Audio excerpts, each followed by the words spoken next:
Welcome back, ladies and gentlemen, to the Unified Proving Ground Circuit Qualifier. We got to see Taco Gaming IMT AOE taking the first dub here inside this series. And first and foremost, Qualifier, I want to go ahead and talk to you about, you said it, these two teams play similar styles. It just took one team being able to play that style better.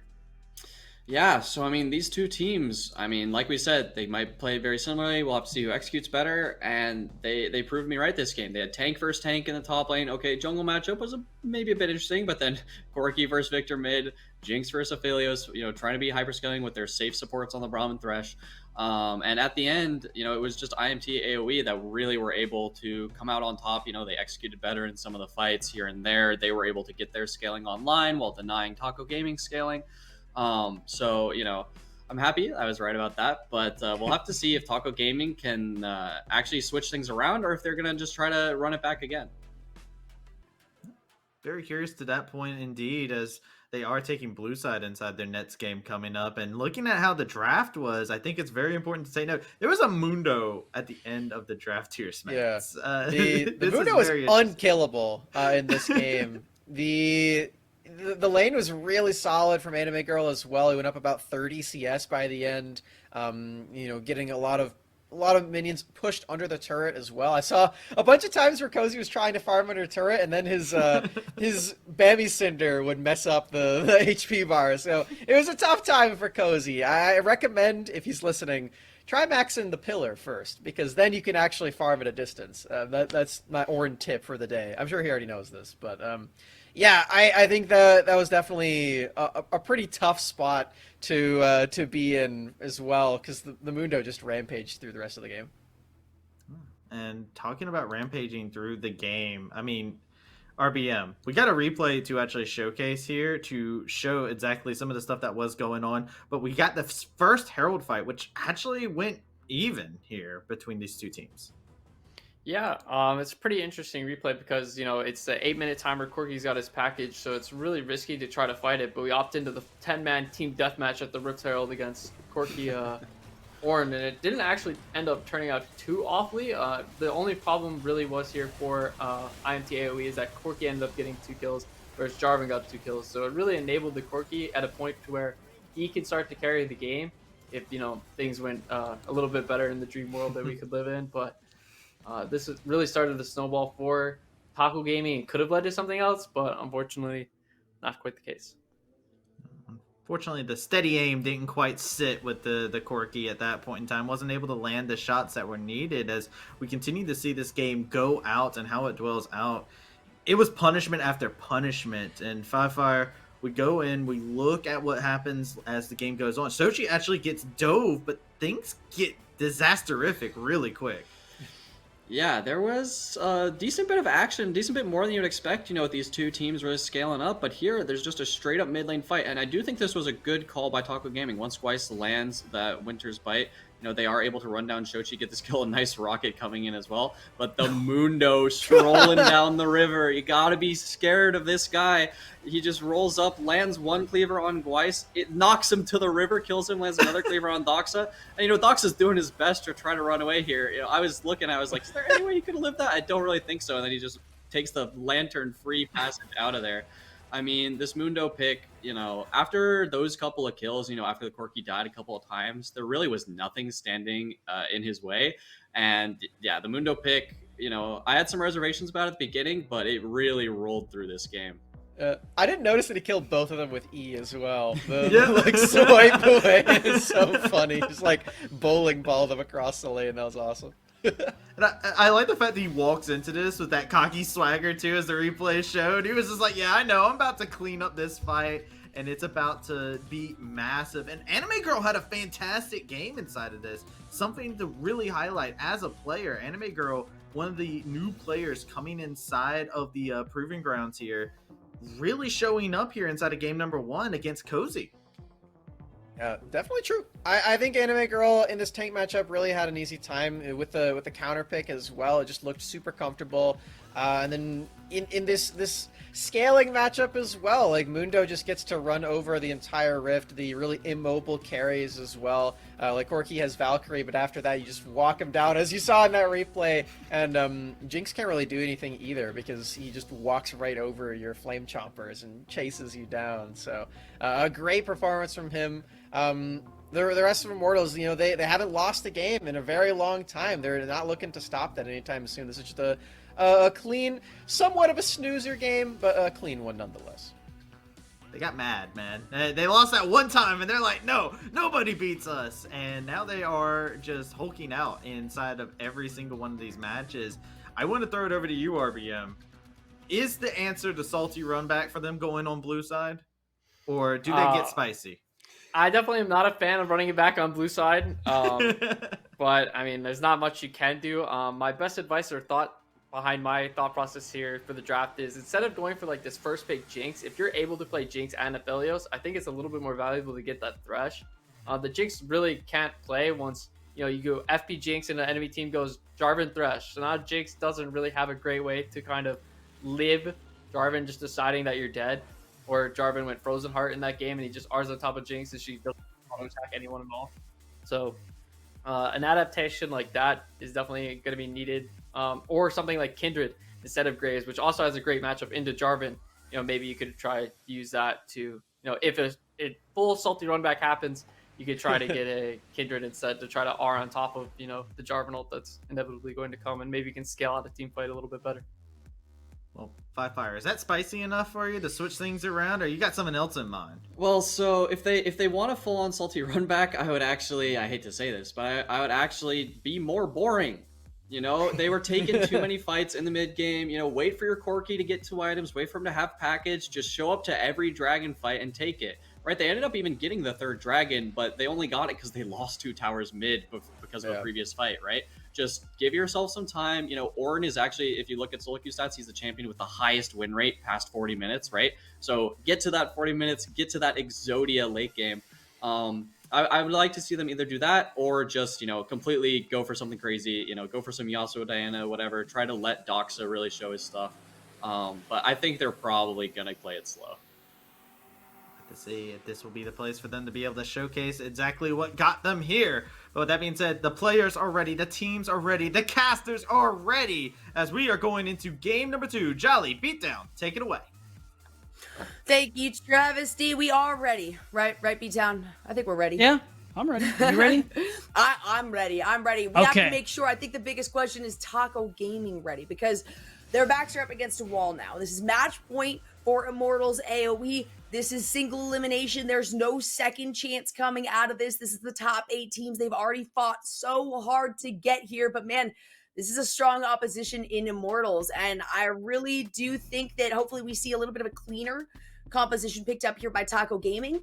You know, while I like the Braum, I think that the the Nautilus, the Thresh, the Leona have just been a bit stronger in terms of the front line because they do have just a little bit more resiliency in the early parts of the game. Braum needs an item or two before he can actually survive a lot of these fights. And we're coming in already with the first ban phase almost completed. Xin Zhao, Gwen, and now the respect ban of the Jarvan added to Taco Gaming's. Right, Winston, Electric on that game 1. Big part of the reason Taco Gaming are kind of fighting for their lives in this series here. Last chance in this quarterfinal match. If they lose this one, they do go home, and IMT will get themselves into those semis next week. A lot of the same bans on the one hand, but you're right. J4 taken away. Jinx still prioritized for Lynx. You got to imagine not much is going to change here this time around. You're still going to pick the Thresh, partially a denial, and partially just because it's so good. Trevor is also very practiced on the champs, had some great games on it, both in and out of Proving Grounds. So what's the other thing you're going to take for it? Xin is out of the picture. I mean, Winston could play the Viego. You do want to try and scale up later on into the game. Yep. You could just pick Aphelios now and think about jungle a little bit after. You got options. We've seen the Trundle come out too. Trundle, a very fun pick right now. The Aphelios is going to be the lock-in right here, of course, for Meech. I mean, the performance by these two in the bottom lane on the Thresh and on the Aphelios is something that you absolutely want to run back, right? It was incredible damage coming out of Meech, and Trevor was able to do some early roaming You had a lot of incredible death sentences, the initiations, or even sometimes just the boxes that came into play to proxy off the rest of the team from maybe making some pressure, putting some pressure forward. Thank you. That's what I wanted to see. Not quite sure why the Nautilus was actually banned out by Taco Gaming in the first game, but this does help them in terms of picking the blue side on this one. They are running it back. They got the Jinx, and with the Nautilus now, there's a lot more potential here for some counterplay. A stronger laning phase, and overall just really good setup for your jungler, whoever it's going to end up being. The TF would actually be a really nice pick as well. It is going to get locked in. Honestly, one of the most banned mid laners, definitely. Yep. So making it through this time around is definitely great for Taco Gaming. Doxa can really flex this stuff now with that first Destiny being so impactful in those early minutes of the game. We're going to see where Doxa is going to try and divert those resources here. We could see that Corki Hover makes a lot of sense. We still got a lot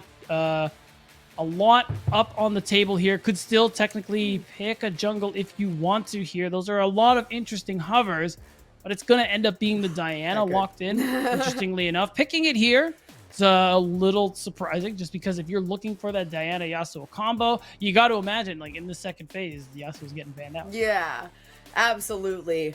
Diana is still very strong right now. You know, her ability to initiate there, getting the Moonfall has been huge for team fights.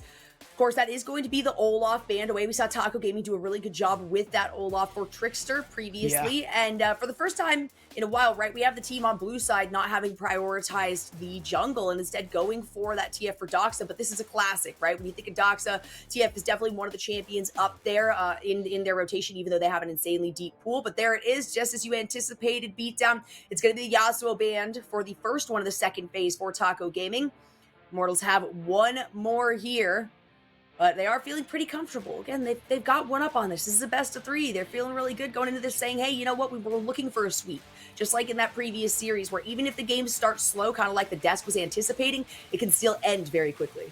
And I like the Viego ban as well. Just take away some of those. You take away an early game option and a really good late game option away from Trickster here. I think the question now is, are we going to see maybe, okay, they're going to ban the Corki, just to take away a really strong option away from Shochi. Victor is still available, of course, so we've seen him play. Could go Orianna if he really wants to play for the team fight. Could technically go AD if you really want to in the mid lane. I think because part of the idea is still going to be give Anime Girl that counter pick on the top side. I think it's probably the best use of your final pick, at least the way things are going in this current meta. So it's just about what mid you're trying to secure for Shochi. We could actually technically see the Sylas come through. Would kind of fit in with the Diana in terms of kind of diving in and making things happen, but is that locked in? That's locked in. That's locked in. That's locked in. Yes, it is. Okay, so we have seen, this is actually, interestingly enough, a flex pick, okay? Sure. We love to see it. Same thing, you know, you can say the same about the Diana here. We have not seen very much of like a Diana mid lane, which was a lot more meta, probably like last year. But we have seen this Tryndamere taken in the mid lane in the last couple of weeks. I'm not going to lie here. Yep. The Graves is going to be a lock for Taco Gaming. So, yeah, I like these flex picks. These are cheesy, I mean, sneaky picks coming through from Immortals. You see the first 3, you think, okay, well, where are they going to go from here? I mean, the question you got to ask yourself is, where were they going before? Yeah, and I mean, I saw Shochi switch to Ghost. That's Trynd mid. This is not a flex pick. They know they're going for that one. And the Trundle, wait. No, we're not going to talk about that. We're going to talk about how this time Cozy is going to be playing the Graves on the top side of the map here, and Trickster is actually going to run the Hecarim. The only thing that is a little tough about this Hecarim is that you do need a little bit of setup, I think. You do kind of have that with Gweiss and Doxa, especially if you use that Destiny to get a really good advantage here. So I think just that teamfight setup is going to be really important here for Taco Gaming. Luckily, they have options. The Tom Kench being that last pick is definitely an interesting one. I mean, it's got a good laning phase into pretty much into most matchups here. So I think the big thing that's going to be nice about it too is you can use that R Devour in these team fights to save a potential Squishy who's getting jumped on by TF by this Hecarim. And there's a lot more survivability again. Once more, just like in the last game, on Very the side tanky. of Immortals. Incredibly tanky. And we saw how well that worked for them towards the later half of the game. And, you know, Taco now at this point needs to start things off early, try to get early initiations and engages, but that's hard to do when you have to recognize the fact that, hey, this is your last opportunity to potentially stay in the Proving Grounds tournament, right? You got to be very careful about the decisions that you make, and that's going to make things a lot more difficult for Cozy up on the top side of the map. Trickster is probably going to have to put a lot of focus into that. Of course, you got the Abyssal Dive that you're capable of using as Anime Girl here, and we've seen how quickly Anime Girl is able to stack an item or two in this, then say, all right, top lane, later, I'll see ya, maybe never. I'm going to go join the rest of the team fight, and we're going to focus on these objectives. And so Taco Gaming has a bit more of an opportunity to kind of, deflect Immortals from immediately going on to these objectives like we saw in that first game. The second that they spawned, they were on top of it. And hopefully that will allow them a little bit more of an opportunity to have an advantage in their positioning before Immortals kind of writes the script for these fights. Yeah, it's going to be interesting, too, just because of the fact that when you think about Shochi, he's playing this Tryndamere. A lot of his goal is just going to end up being, like, once the Moonfall comes through from Winston, once the engage is coming in, everything's getting messy, and we're in the team fight, Shochi is going to be looking for Doxa. He's going to be looking for Lynx, especially. And with that Undying Rage, a good amount of CC might not be enough to protect the AD carry on the side of Taco Gaming. Like, at the very least, these team fighting positioning is going to be really important for Lynx this game, just because even when Trickster ends up going in for these dives, even when Doxa goes in and Gwyce probably follows, Lynx will be a little bit vulnerable, and that's what I think Immortals are going to try and take advantage of here. You've Winston, who could technically bypass the front line. If you land that Q, get the E reset. Shochi, of course, with that E, especially if you find a good angle to get on top of the AD carry, is also another way to do so.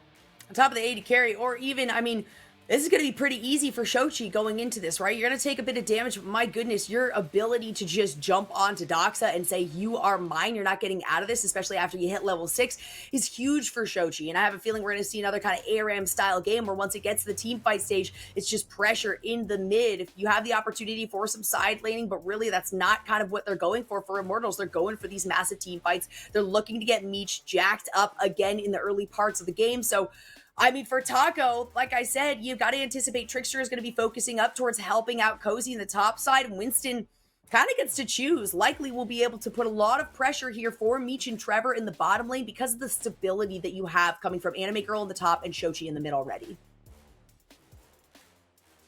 So I think this time around, though, the thing that's going to be different is that both junglers this time around don't have the as many opportunities to make plays into that early game. Winston, this time not playing Jarvan, playing the Diana, does mean that unless you have a really good angle overall, like you have an angle bot where Trevor ends up landing a death sentence, you get an angle top where Enemy Girl gets the stun with that tongue lash and Tahm Kench passive, then maybe you'll be able to go for some of these ganks. But I think ultimately, unless you get early priority on maybe this top side of the map here, I don't think we can see Winston make any too many aggressive plays pre-6. And I think the same could be said about Trickster as well and the Hecarim, both champions who need that ultimate to really start to come online and affect the outcome of a lot of these skirmishes and team fights here. So the laning, I think, is going to be really important here, where, again, we talk about Meech and Trevor, this Aphelios Thresh, really strong in that 2v2, even though Gwyce is on this Nautilus, can play a little more aggressive. I think without jungle intervention, we might see things go similar to how they did before.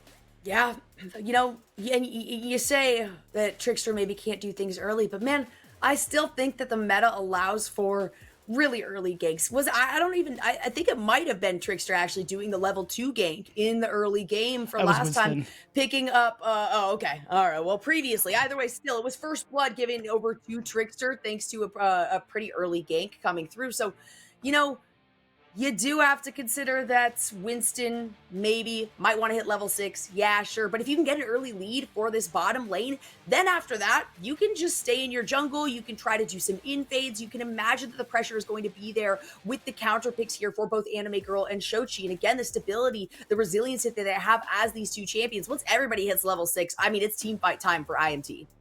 Right, and I mean, the same thing could be said about Taco Gaming when we talk about solo laners. Doxa, again, on this Twisted Fate, a pick that I'm keeping an eye on just because of how strong it is at a moment. Globals just being so coveted, and Twisted Fate just being able to be so big with setup, especially once you get that RFC, being able to yellow card from long range. Yup.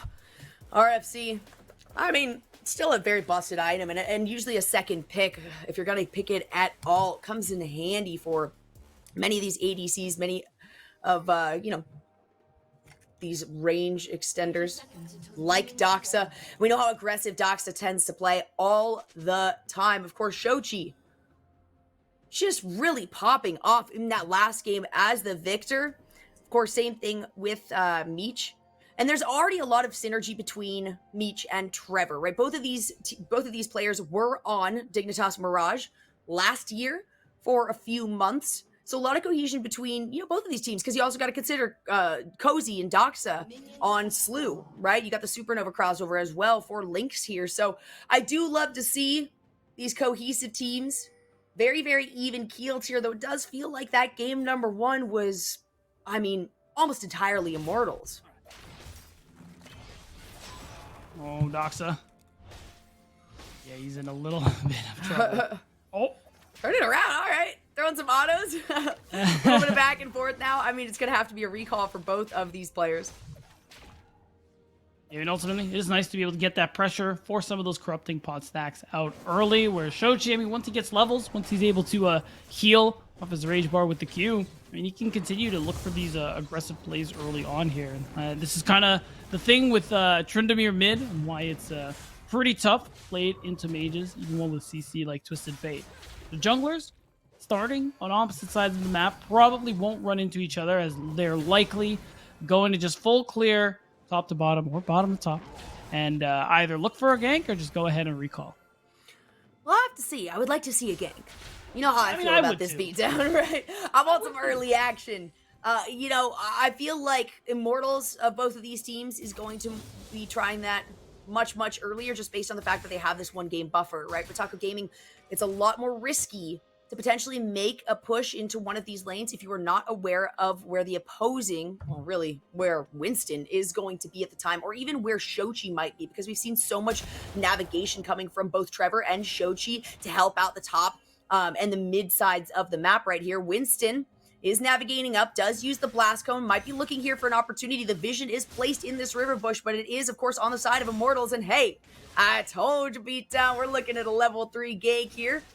Cozy just needs to take another step forward, another step closer to Winston, and that is going to be it. The tongue lash does come through. The abyssal dive on top of it. The flash away from Cozy here. There's a lot of damage coming through with the Q on top onto Winston, and Cozy turns that one around very favorably. Right, no jungler available here. Cozy is trying to apply some pressure, but ultimately does have to blow his flash and kind of live with that, as Winston is going to be able to take this crab and just walk away, go back to farming his side of the map here. But it's nice. Winston, even on this Diana, he's looking for angles, trying to be this early game enabler for the rest of his team here. And it just goes to show, it doesn't matter what champion is on, he's going to try to make a gank on it early on here. Hopefully, his next 5 minutes, he would be able to go back and make a play onto Cozy yet again, because, hey, no flash. It's a long cooldown.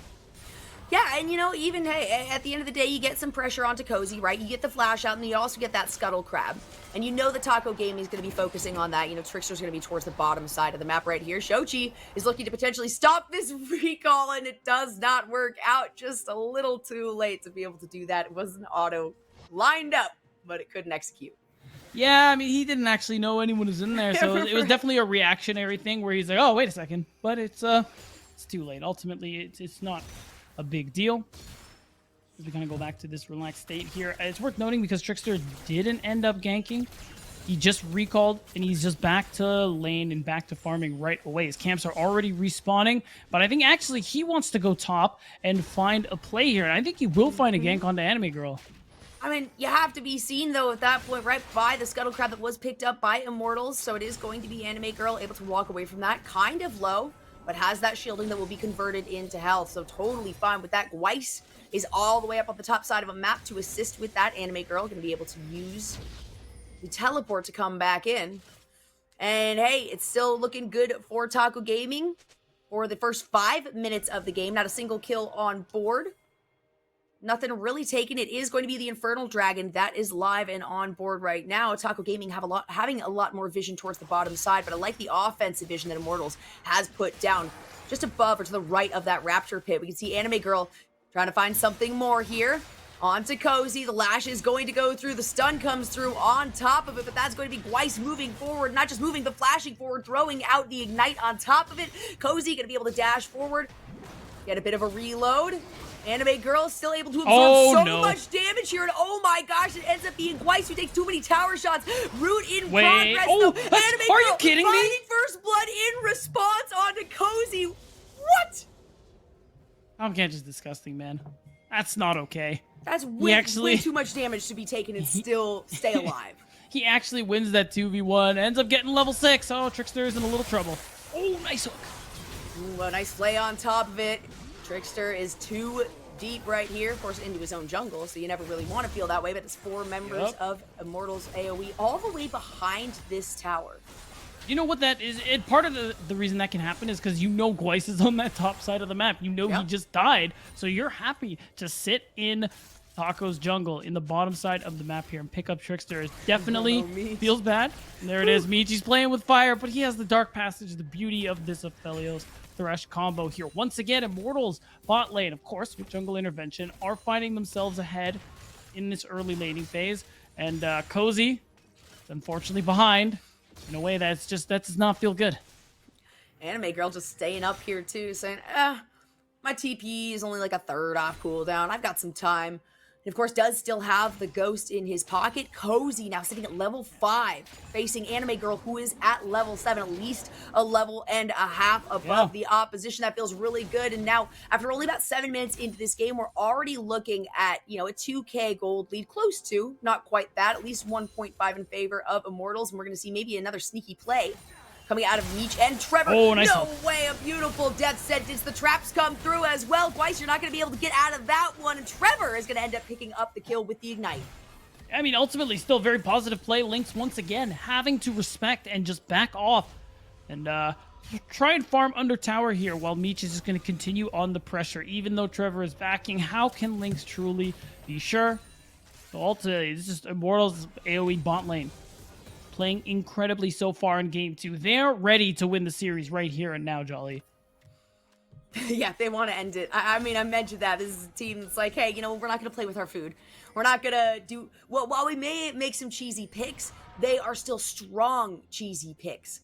Some flexes going through. Now Shochi has been caught up. A Winston is sitting in this bush unaware. Wow, it's going to be the depth charge that comes through to hit right there. A nice moonfall coming out of Winston. The exhaust coming on top of it. Trickster has to get away from this one. Winston is so very low, and Trickster does manage to get out alive. The Super Mega Death Rocket not coming through. The double kill will be handed over to Shochi, though. Yeah, nice use of the Undying Rage. Excellent early game skirmish coming through from AOE. Trickster is going to heal a bit off the Raptors camp, but ultimately isn't going to be able to finish it. Trevor alone would be enough to take him out. And now, all of a sudden, this Tryndamere is 3-0. Immortals AOE coming out on top in this early game. This gold lead so far is staggering. Maybe Doxa can add some pressure here, but of course, as always, Trevor is nearby. Neither team has gone for the Dragon. Winston's actually going to go ahead and go for the Rift Herald, and he's secured it. That's a big deal just because of the fact that Immortals, they play for...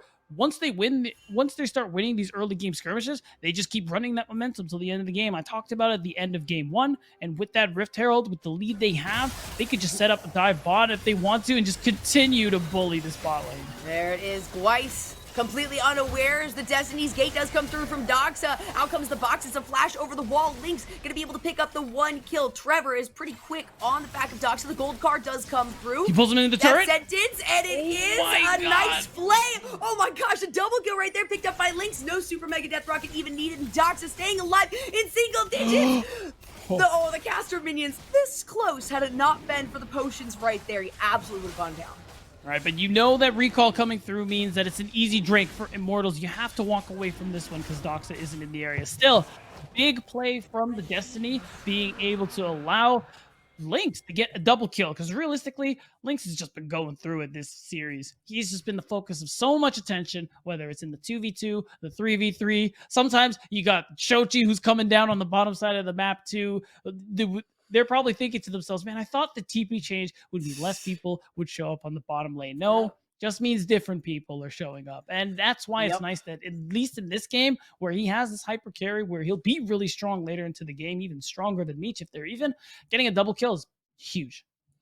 It's huge. And also, I mean, just now that gold lead, I think in a minute, less than a minute, it almost doubled itself. You were looking at about a 1.5K gold lead. That transitions over to an over 3K gold lead in favor of Immortals AOE. So just like you said a minute or two ago, Beatdown, I mean, Immortals do not want to make this last any longer than it needs to. They want to follow up the first sweep of the day, as we saw in favor of 100 Thieves. Now to be going over to another organization team like this. We are in a quick pause. I do believe we're going to be heading right back into the game, though. Things have been resolved, so no worries for you guys. You don't have to look at us too much longer. At least for now. We'll find our way back in. We can take a look at the total. Yeah, true. We take a look at the total gold, whereas Shochi is going to be fine. Yeah, you can see it. Shochi is in a lead. There's the most gold in the game at the moment here. The double kill, though, has propelled Lynx up to 3rd place, right behind Doxa. So this gold lead that Immortals had, like you said, it was at about 3,000, has narrowed just a little bit, and now Trickster is in the area. Oh yeah, he's looking. Can he do enough damage, though? Onslaught does come out, sends Meech all the way back. All it's going to take is one more auto from Lynx, and it works out in favor of them. Now 3-0-0, sitting pretty, mirroring Shochi's KD.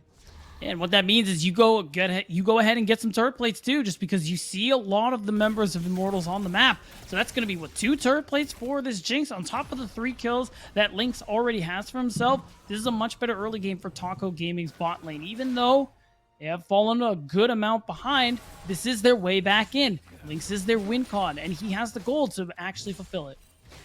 Yeah, the only concern is the win con on the other side is a Tryndamere. And as good as much damage as Lynx is capable of doing, if Shochi is able to hop onto the backline as a Tryndamere tends to do, as is part of his kit, then Lynx is going to be sitting in a very scary position. So you got to ensure there's at least a little bit of this front line in Weiss and in Trickster to provide some backing for that. Of course, we are still just sticking in the laning phase. No towers having gone down just yet, and just over a 2K gold lead in favor of Immortals. So absolutely right there, Beatdown. Kind of staunching the bleeding here from Taco Gaming. In the meantime, of course, Immortals say, hey, another opportunity for an invade, another potential opportunity to try to jump onto this Jinx and stop her from snowballing out of control. They do know, though, you see the pings coming through from members of Taco Gaming. They understand that bottom side jungle is very compromised, especially with Shochi, all the pressure he's adding, and the fact that Trevor hasn't shown in lane. Winston, though, has actually gotten a decent farm lead with all the power farming he's done, some of the camps he's been able to steal, and I think being able to make this play and drop the Herald would be a way to further Immortal AOE's lead. The question is, Trickster noticed it, will he be able to stop it? That's the ultimate oh coming my God, out of you're Cozy joking. in response. Oh, the ultimate coming disgusting. out of Anime Girl, and oh my gosh, That's so disgusting. little damage taken. Look at that, Anime Girl. This is why you pick somebody like the Tom Kench into somebody like this Graves for Cozy. Oh my God, he rushed Anathemas too. Tell me he put that on Cozy. That's actually... I'm sick. I'm sick, Jolly. It's got to be so good in that 1v1. Oh my God. Got the Bramble Vest too on top of it, right? So Cozy is really hurting. As we can see the Rift Herald, the first one of the game, coming out here for Immortals in the mid lane.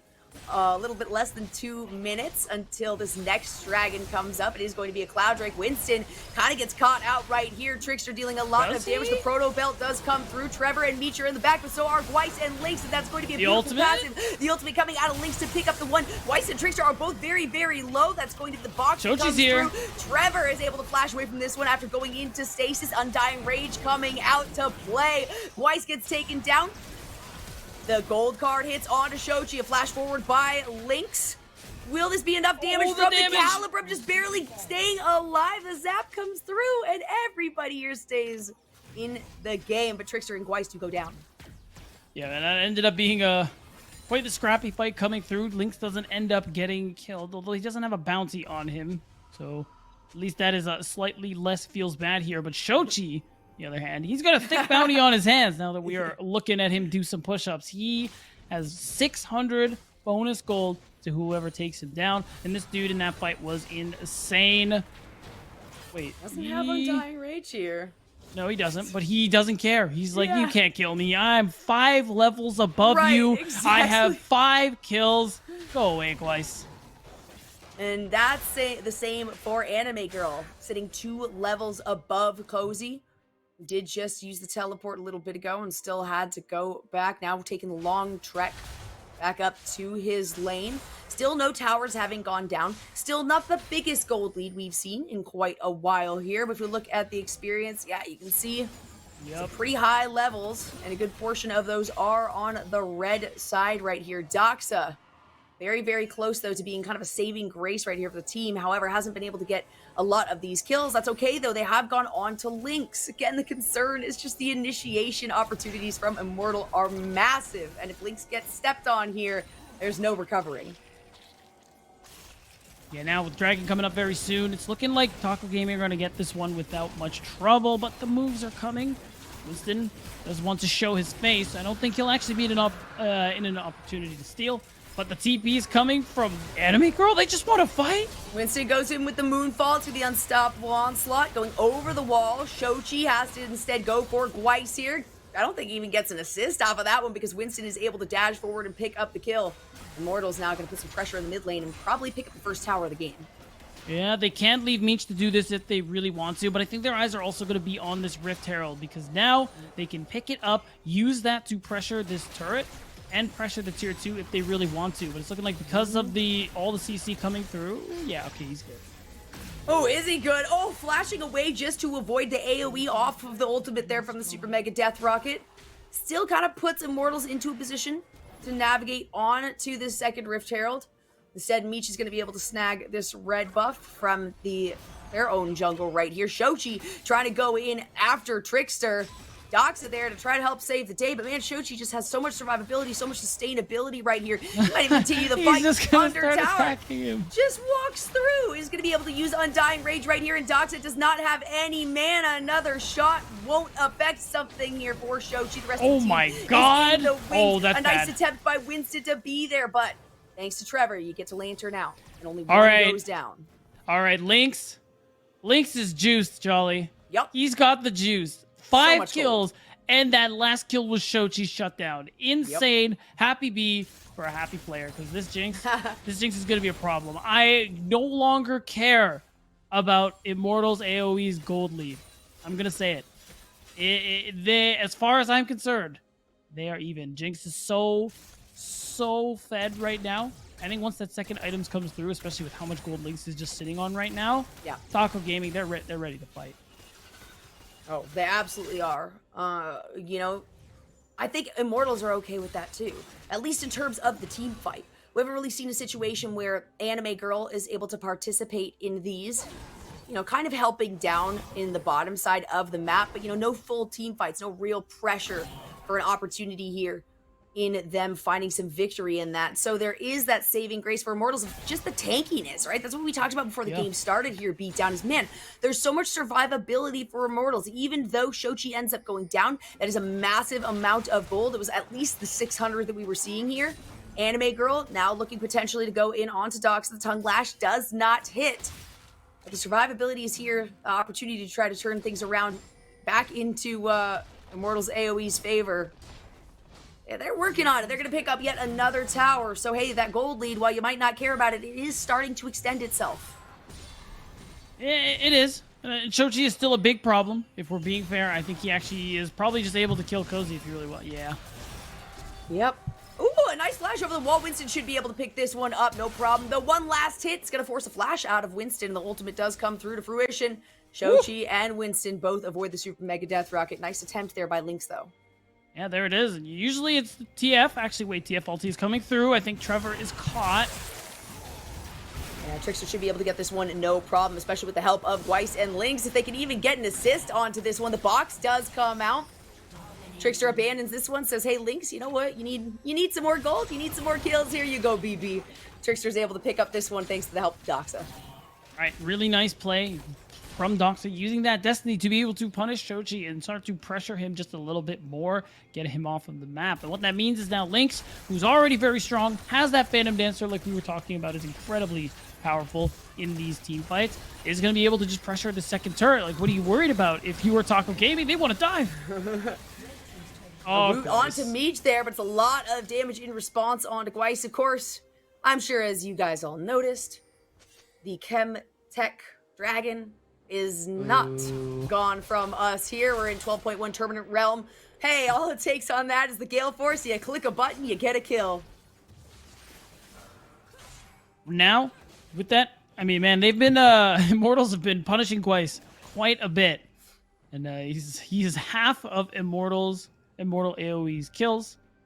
And it does mean a lot of extra gold into their pockets here. We're actually gonna get a replay of that Destiny play, which is gonna be pretty cool because Shochi is thinking to himself, "Hey, I'm just gonna shove this next wave and walk away." But Doxa says, "Nobody. That was an illegal move." And ultimately, we saw the rest of this one. The exhaust comes through. Trickster comes through on the Hecarim. It's a very easy kill. Trickster with the speed has the ghost, and it is Trickster who picks up the kill right there.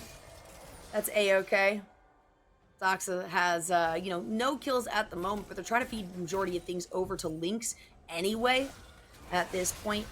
And it's only a 3K lead now in favor of Immortals. So Taco Gaming, you were kind of talking about it a little bit earlier, Beatdown. Hey, Immortals keeps trying really hard to say, we're going to regain that gold lead. Now it seems like it's just an assist off, but that is absolutely not the case because Trickster is in the wings. Of course, we got Shochi coming in from over the wall. Will it be enough to save Trevor? That's wait a minute, he doesn't die? Yes, Shochi takes one down. This should be a double kill onto Gweiss. Oh, the big Abyssal knock Dive to follow it up, dash over the wall. Is this a triple kill. penta? Will it be a quadra kill? It is! Setting up for a pentakill right here. The ultimate still up and available for Shochi. Gonna pick him up, and there it is coming through.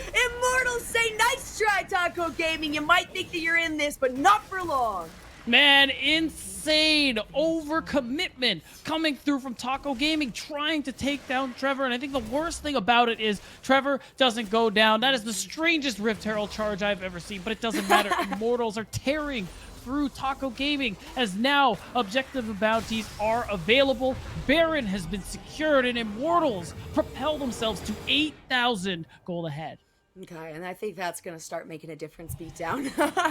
Yeah, I care about this gold lead. Okay, 10 I'm gonna say it. 3 towers over. Let's take another look at the beginning of this fight. Yeah, like you can see it. Trevor manages to stall time with the box, with the shield coming through from what I think was Locket, and ultimately it was enough time for Shochi to come here and take care of business. You saw it. Look at this. He's just bonking people left, right, and center. And even Doxa, who committed the ult, got knocked out. But hold on a second. We got to fight. Let's see just how much damage Anime Girl can take. An attempt at using the Abyssal Dive ends up getting canceled here and trying to get as much damage on Elise as possible, but it's not going to be enough. Ends up getting the Mao using the ultimate right there. Now has to face a gray screen though for 40 seconds, and it took 3 members the entire time to just take down this one player for Immortals. And in the meantime, look at where the rest of the team is here, Beatdown. Yep. No, it takes Anime Girl is so strong, so tanky. The presence required to actually secure the kill, it just takes so much time. It takes so many members. So you lose that inhibitor. You're going to lose this top tier 2 as well. And again, Anime Girl being this nigh unkillable monster is just buying so much pressure and making it so difficult for Taco Gaming to make any good macro decisions. Able to open up another inhibitor here too. That's multiple exposed. They do still have the Baron buff to play with for about another minute and a half, but they also recognize they can just clear out some of the enemy jungle, maybe recall, spend some of that well-earned gold that they have recovered for themselves, and continue on their lead. This forces Taco Gaming now to just kind of navigate through their own jungle, try to remove as much vision as possible, and maybe lay down some of their own, but feels like Immortals are writing the script for this game at just 23 minutes in, 10 kills up. 8K still in favor, 5 towers in their favor. They're looking to end this one in a sweep Beatdown. And it's looking like that might be how it plays out. Taco Gaming needs a miracle, perhaps several now, being 9K down goal, 9K gold down, with Immortals AOE making this play with the Baron at this point. Shochi and Anime Girl, actually all of them, can just move across this jungle and catch anybody. Trickster, that's an illegal move, my friend. Oh my gosh, the Onslaught of Shadows coming out after the death. He didn't even ult. So sad to see. The ult didn't come through. Yeah, it did. I mean, it came through, but he did not continue on with it. You just see the little group of horses there sending their way forward. Anime Girl can say, okay, you can keep locking me down, but you literally see the lantern right in front of me, right? Yeah, you know I'm gonna walk away, right? It's just the coping. It's like, no, we'll get him, guys, for sure. Winston does get locked down here. That's a lot of damage. A nice stasis on top of it. Gweiss is going to do the exact same thing. The flash out of that is not going to be successful here. Shochi uses the Undying Rage, finds the one, now has to back out. Not enough of an opportunity and too much damage being layered here onto Winston, who might be looking for a re-engage. Of course, Meech does have the Calibrum. Doxa trying to chase down Shochi because there is no Ghost, there is no Flash, there is no ultimate here. Oh, the TP? TP coming in from behind, but there's still 4 members right here. Trickster looking for the ultimate, gets rooted down in response. So much damage here coming out of Meech, who has to use the heal right there. It's going to be Cozy who finds the ultimate as well coming through from Trevor. Is just going to stall this out a little bit. Anime Girl taking a lot of damage. Doxa finding a massive shutdown right there. And yet again, the Abyssal Dive does not come through. Taco Gaming turning around what could have been their demise. Yeah, I mean, Immortals overstay just a little bit, as you can see here, and it ends up being a nice play onto Winston, a nice turn to force out the stasis and force the rest of Immortals AOE to try and save their jungler. And even though you get a kill, you do end up loot trading a lot of kills back for it here. But the beauty of it is, top inhibitor gets taken anyway, because watch Shochi runs away with Ghost, and as soon as the coast is clear, he's looking left, he's looking right, he says, okay, let me take that inhib. Still works out to be a very successful play for Immortals, right? You do get a few summoner spells out on top of it. Trickster goes in just a little bit too far. And oh my goodness, I mean, the damage that is coming out of this team in Immortals when they are at full health, when they are in a proper position, is insane. It's great to see, though, there is still some recoverability out of Taco Gaming. I mean, that could have been the end of the game right there, but they turned things back in their favor, and they're going to say, hey, you know what, Immortals, you're going to have to work a little bit harder than that to take us out of this in a 2-0 sweep. Right, the objective bounty is going to come through as well. That is second Drake, so you do prevent, or rather, you do slow the soul that was coming through for Immortals AOE. So that is something to be happy about. And I mean, let's be honest, Lynx is still very, very strong. So if you can just peel for Lynx, peel for this Jinx, and allow him to be able to carry. I mean, he's almost built IE, which is his 4th item. He has Kraken Slayer. The DPS is ridiculous, Jolly. If you can just peel for this Jinx and allow Lynx to just put out all the damage he can, then there is still a world where Taco Gaming do win a lot of these team fights. Yep. We got a lot of movement speed too. You've got the Turbo Chem Tank on Trickster as well with the Ghost, the Blue Smite on top of it too. So really, really trying to cut off some of these members from running away from the rest of the team. Meech is going to be able to pick up this red buff from their own jungle. In the meantime, it does look like Shochi is able to steal the blue buff away from Taco Gaming's jungle. Winston just kind of hanging out here along this fog from this Chemtech dragon. And they've got 12 seconds until Baron comes up here. Possibly an opportunity, and Immortals is setting themselves up for it. That's what makes this Chemtech so painful. You don't fully know. You gotta be really careful when you are face checking, trying to walk into this fog, and all that time being spent means that they're not even gonna try Jolly. That's gonna be an instant gone Baron, done in less than 10 seconds. They're in bottom lane. Yeah, they've given up. They just want to try and push out bot as much as they can. I'm not actually 100% about why they were all down on that side, but I mean, ultimately it doesn't matter. They knew they couldn't fight for the Baron, so they just let it go, and they're just trying to hold on for dear life. Right. It at least forces Shochi, to go down and push, but Shochi is totally fine with that. Absolutely nasty at side laning here, and you're giving away a huge potential for Immortals to be able to end the game. And when you're considering the fact that they just started a pretty quick wave of super minions to come through, and then you send 3 members down to the bottom, like, what are you gonna do? There's no chance for a base race. There's no real opportunity other than kind of pushing the minions out. But look at this already. I mean, they've still got a Baron buff for 2 minutes. It's gonna be just turned back into their base very quickly and easily. And now Immortals is gonna try to look for the 3rd inhibitor of the game here on the bottom side. Gonna be tough now. Lynx has Infinity Edge. It's about as strong as you could possibly hope for at this point in time. And now, of course, Shochi, being the ever-annoying split pusher, is going to be able to, oh my god, basically 1v1 Trickster, take that inhib. Virtually, all he has to do is press Q. He's lost no health in the process. Yep, he's got that Navori Quick Blades as well for a cooldown reduction. on his ultimate, the Undying Rage. Does get stunned up under tower, but hey, he's going to be able to pop that ulti. That's just a-okay. Trickster takes a lot of damage. The first tower goes down. Oh my goodness, he picks up 1 kill. No more Undying Rage right here, but that is okay. Again, Trickster wasting some time on the backside. Try to pad the stats here for Meech as Doxa is going to go into stasis, but it's too little too late. Trickster can't even initiate on this fight and cannot turn these 3 members of Immortals away from the Nexus. If the Anime Girl is the only one that's actually hitting the Nexus here, with recognition that these gray screens for the remaining members of Taco Gaming are just too long. And just like that, less than 30 minutes, Immortals AOE ends this one in another 2-0 sweep for the day. And since their first, they just have been winning all of their recent matches in this 2-0 fashion, just so dominant so far. Not even Taco Gaming could seem to best them in a match here. And honestly, this is what we were kind of expecting from IMT, just the fact that, again, they get these early game leads and they'll run with it. They'll keep on fighting. They'll keep on making plays with whatever gold lead they have, and they're not afraid to use them. You saw it. Like, it's what led Shochi to the pentakill. It's what led them to this 2-0 victory and a spot in the semifinals. Yeah, very, very well done. It is sad to have to say goodbye to Taco Gaming, of course, one of these orgless groups that we have seen come through. Still fought hard, made it all the way through to playoffs. Does get taken down in the quarterfinals. And okay, I don't want to be that guy, B-Town, but I'm going to be that guy in that this Hecarim still hasn't really worked out. All right, I don't know if it's the best decision in this 12.1 patch. We'll have to see if it comes up later on. But that is going to do it for these 2 series. Of course, don't go anywhere because we are going to have a quick break and then talk to some of the players on both the losers team and the winners team who are going to be moving forward in playoffs. So we appreciate you being here and watching, but don't go anywhere. There's still more to come here on Proving Grounds. Hello, ladies and gentlemen, and welcome to the Unified Proving Grounds circuit here. We are getting into this qualifier. It's a 2-0 in favor of this IMT squad, and the rampage has not stopped, and it knows no breaks. Yeah. Still undefeated in the past 3 weeks for this team. This is really, really impressive. And, of course, the most important thing is that they beat Taco Gaming on Tuesday. We all know the stats heavily favor Taco Tuesday.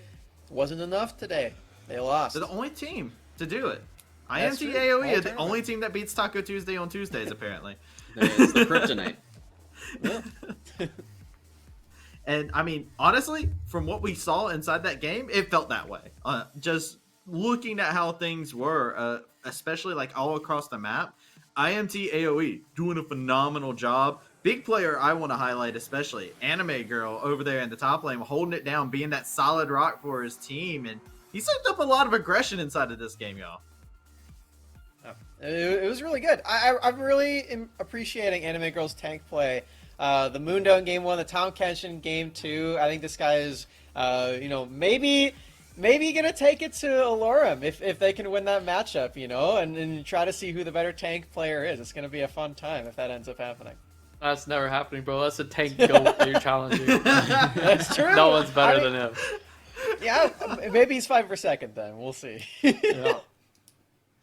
Well, we do have our first replay here ready to go, and really this first replay that we got here, it really does showcase a lot of the prowess that we saw, especially over there in the top side of the map. RBM, you could you're very opinionated on this play as it was happening. Yeah, I was definitely really sad about this whole sequence of events. Get the push out because the Hecarim E was a little bit too late, and then we're coming to go under the tower here for what?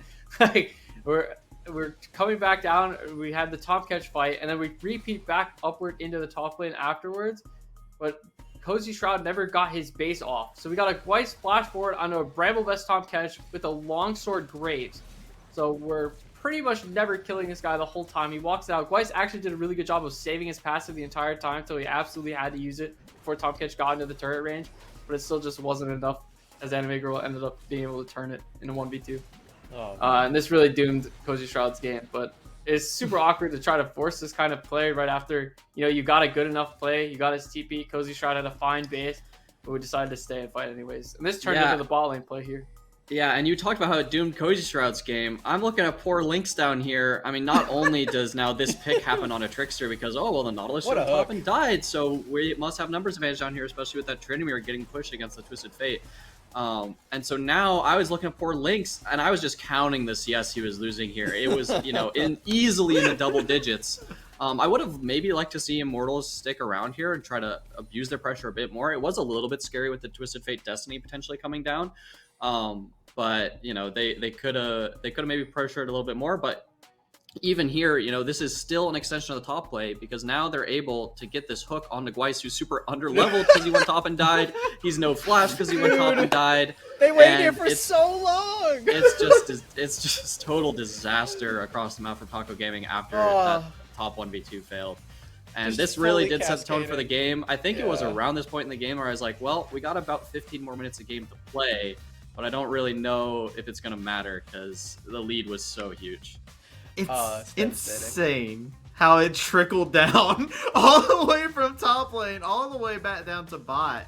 It was a menace to see. And talking about menaces, Shochi was a menace inside this game. This Tryndamere was absolutely the raid boss, and I don't think anybody was equipped to be able to take this Tryndamere down. Yeah, the whole game. We were worried, because there was a bit of an AD lead happening for Taco Gaming. Lynx was getting some kills. He had a full item up over his opponent as well. Meech was kind of struggling, but there's another AD in the mid lane. It's Tryndamere, and you know what? I love this pentakill play from him. Big shout out right here for Shochi getting this. I was going to talk about this play. Instead, I think this is a good time to talk about what our favorite things are about Tryndamere, and I'll go first. My favorite thing about Tryndamere is that he can't die when he presses ult. What about you, Qualifier? What's your favorite thing? Yeah, so I really liked how he spun about 8 or 9 times in this play, I think, and a little Gale Force there, just for good measure. He doesn't even have his Ghost on right now or anything like that, and he's still able to run down literally everyone for the pentakill, one by one. And then, he's spinning through, he's taking tower shots almost for fun. He still has the Undying Rage available, right? And Tryndamere, when you get a fight like this on Tryndamere, they're not supposed to happen. You're not supposed to get these huge pentakills. You're supposed to be like this split push 1v1 dueling kind of champ. And so when you get these massive leads, that was really, for me, the nail in the coffin. It led right into the Baron. It was a 5-for-0. It was a pentakill. I mean, you really can't ask for much more. RBM, what's your favorite thing about Tryndamere? The fact that Chemtech Soul is being played in amateur and not in the rest of the game. So Tryndamere can walk into the Chemtech Soul and pentakill the enemy team when they try to make a pick. Please disable it for amateur. Thank you. All right, chat. What's your favorite thing about Tryndamere? Tell us. Hashtag We Are Unified on Twitter. Hashtag We Are Unified. There you go. go. Put it up on there. I want to hear it all. I'm excited to see exactly what you guys got. I'm predicting some right arm being stronger than the left arm as their favorite thing for Tryndamere.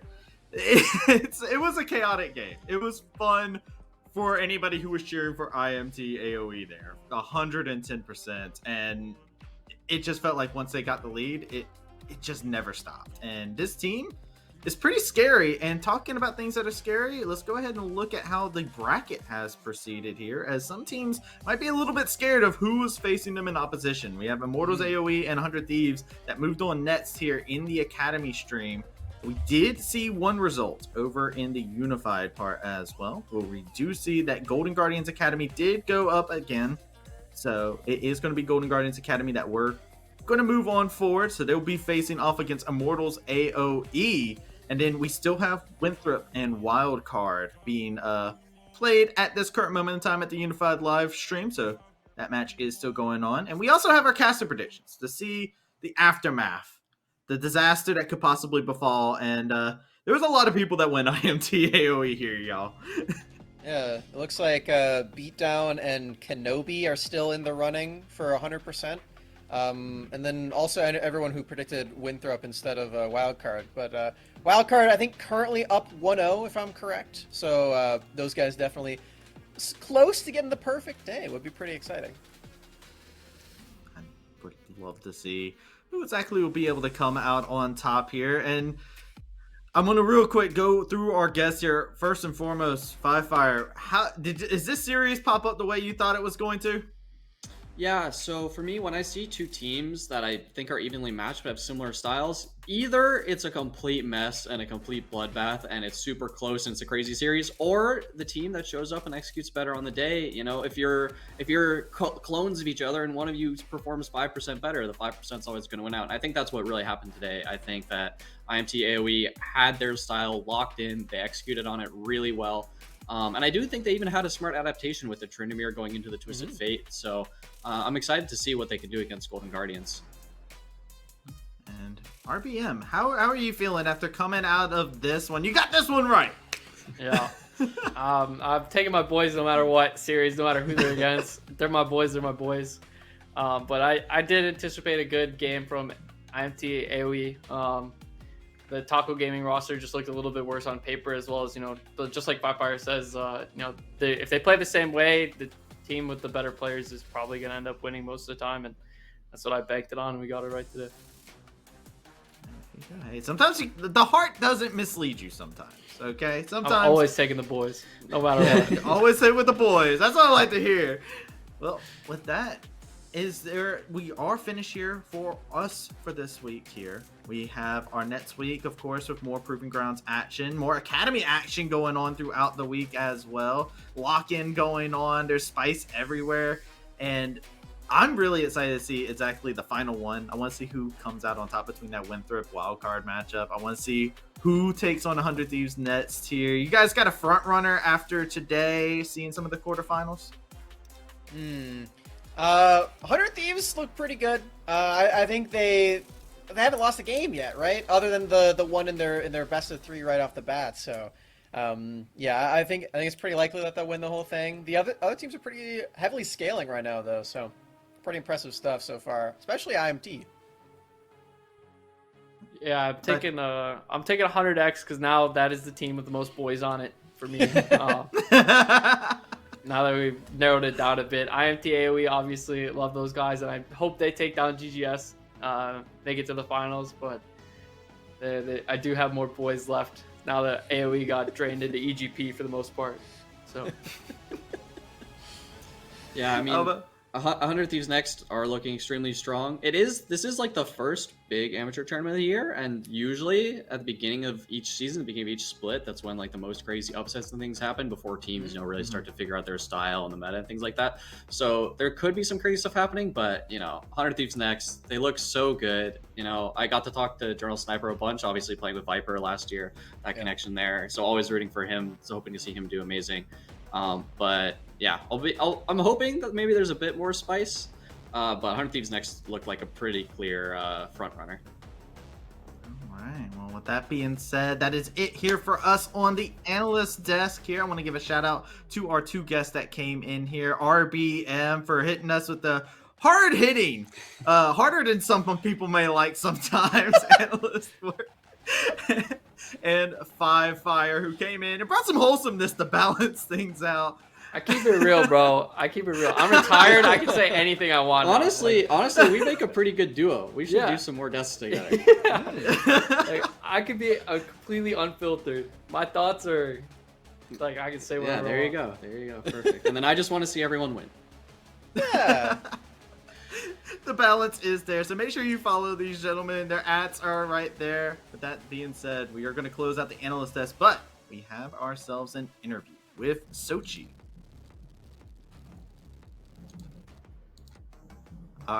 Shochi with the Teemo hat. Yes, okay. Styling and profiling. All right, Shochi. I mean, hey, look, you well-deserved pentakill on the Tryndamere here. How's it feel? I feel great, man. I just turned 20 today. Today's actually my birthday, and just being able to drop a pentakill like that on such a dominant game on Tryndamere feels amazing. Yeah, I mean, you guys haven't lost in like 3 weeks. You get a pentakill on your birthday. I feel like everything's just going right for you guys. Yeah, I mean, scrims have been going well. I spoke with you yesterday. Told you I was gonna get a more entertaining pick for you, and glad I could deliver today. You absolutely did. We saw the Tryndamere. We were just like, all right, let's see what ends up happening. You just spin to win. Beyblade, let it rip, everything, man. You can use every analogy. It was disgusting, honestly, to be able to see on the screen. I want to go ahead and hit on the fact that you guys, yet again, have had a very fantastic 2-0 here. How has it been for you guys? Are you guys still taking is comms breaking down at all because you guys are having these big games, or are you guys still to the very end serious as can be? Game 1, we had some pretty good comms still, but in game 2, so Meech actually fell behind pretty bad in the early game, and it's something we haven't really experienced much. Like, he's always been that rock that we can rely on. So the team was kind of getting a little shaky, like, especially playing against TF that can teleport wherever he wants and then pick someone off. Things got a little dicey in terms of comms, but we were able to keep it together and find some nice picks that led to a Baron in the end.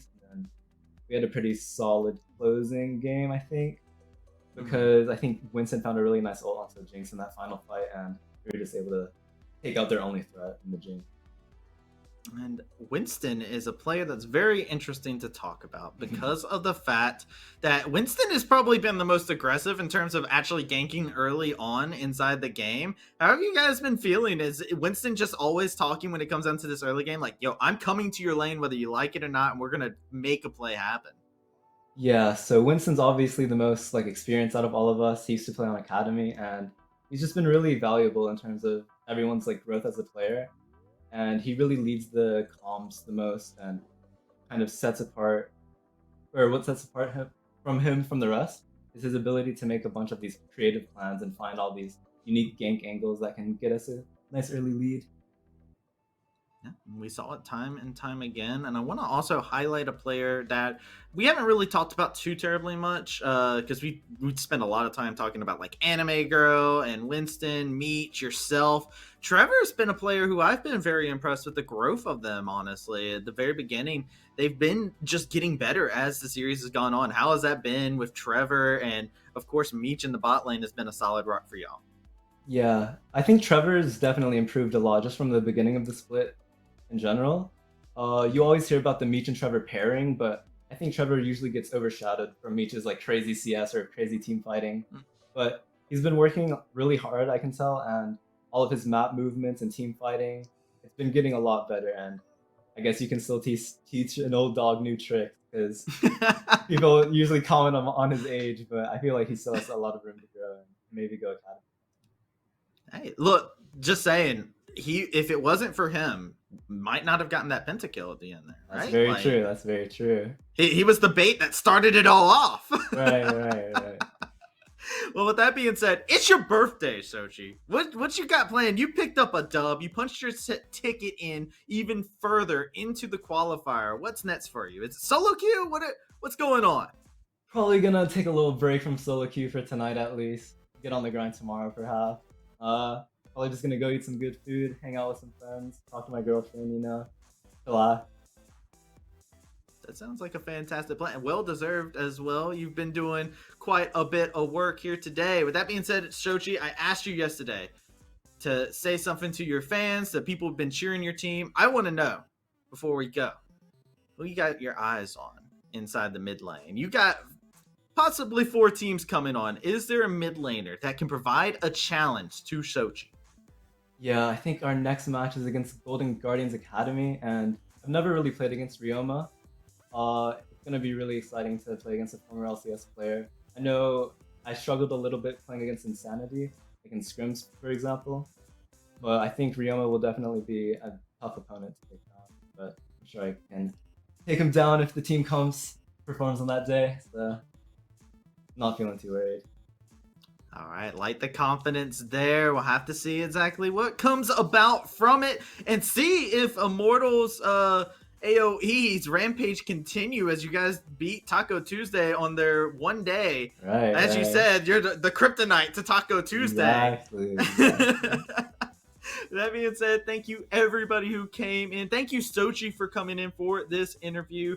Make sure you stay tuned for more action. The Unified game is still happening over onto the other stream at this current moment in time, so make sure you go over there, tune into that action to see who the last team to punch their tickets into the semis is, and make sure you stay tuned for more Academy action, lock in, and then next week, Monday, Tuesday, we back at it to close this qualifier off, so make sure you stay tuned, same place, same time. And we will see you all then. Have yourselves a fantastic night, and happy birthday, Shochi! Thank you very much. Thank you.